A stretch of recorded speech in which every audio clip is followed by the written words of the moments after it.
बताई गई हैं कि राजनीतिक दल बनाने से बिहार की स्थिति सुधर नहीं सकती है।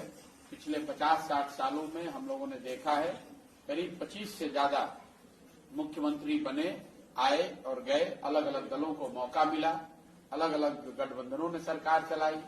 सबने अब जो काम किया या जो करने का दावा करते हैं, अगर उस सब बात को मान भी लिया जाए, जिन्होंने जो दावा किया अगर उस बात को आप मान भी लें, तो भी आज जो सच्चाई है जो आपके हमारे सामने खड़ी है वो बिल्कुल क्लियर है। बिहार देश का सबसे गरीब और पिछड़ा राज्य है। देश में सबसे ज्यादा अशिक्षित लोग, देश में गरीबी रेखा से नीचे रहने वाले सबसे ज्यादा लोग, सबसे ज्यादा पलायन वाले लोग, सबसे ज्यादा भूखमरी के शिकार लोग इसी राज्य में रहते हैं। ये बिहार का दुर्भाग्य है, क्योंकि 50 के दशक में बिहार देश के अग्रणी राज्यों में बिहार की गिनती होती थी। जो देश के पहले 4, 5, 10 राज्य होते थे उसमें बिहार की गणना होती थी।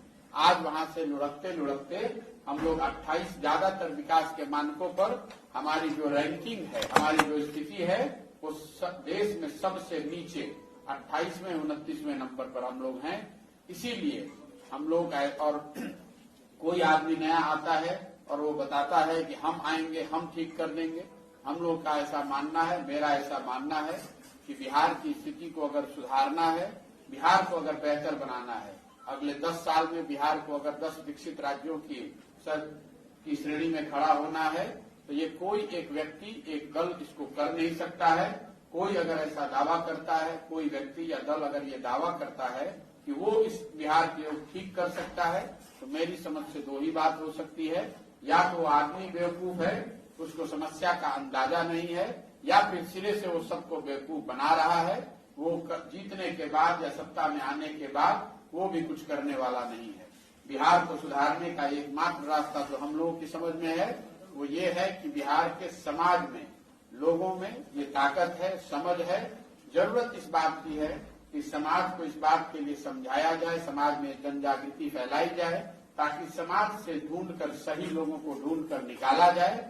वो सारे लोग जो यहाँ धरती से जुड़े हुए हैं, जो यहाँ के मुद्दों के बारे में समझदारी रखते हैं, जिनकी ये क्षमता है, जिनमें ये समझ है कि यहाँ की समस्याओं को कैसे सुलझाया जा सकता है, सुलझाया जा सकता है, और सबसे बढ़ के जिनके अंदर ये जज्बा है कि इस बिहार को, इस राज्य को बेहतर बनाया जा सकता है, ऐसे लोगों को समाज से चिन्हित करना, उनको एक साथ एक मंच पर लाने के लिए प्रेरित करना, समझाना, बुझाना, उसके बाद ही आगे की कोई रणनीति बनाना। तो ये जो पूरा प्रयास है उसके तहत मैं पूरे बिहार में घूम रहा हूँ।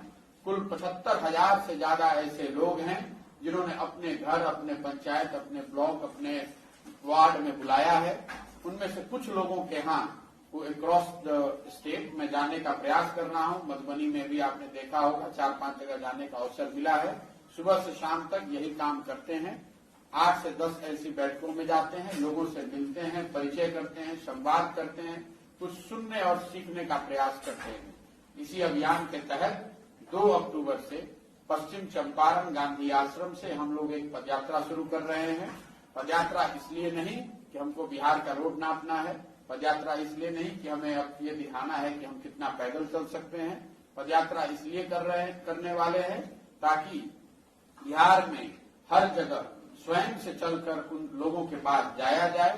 बिहार के गांवों में, पंचायतों में, ब्लॉक में, शहर में, कस्बों में जाया जाए, लोगों से सीधा संवाद स्थापित किया जाए। और पदयात्रा के दौरान 3 उद्देश्य हैं।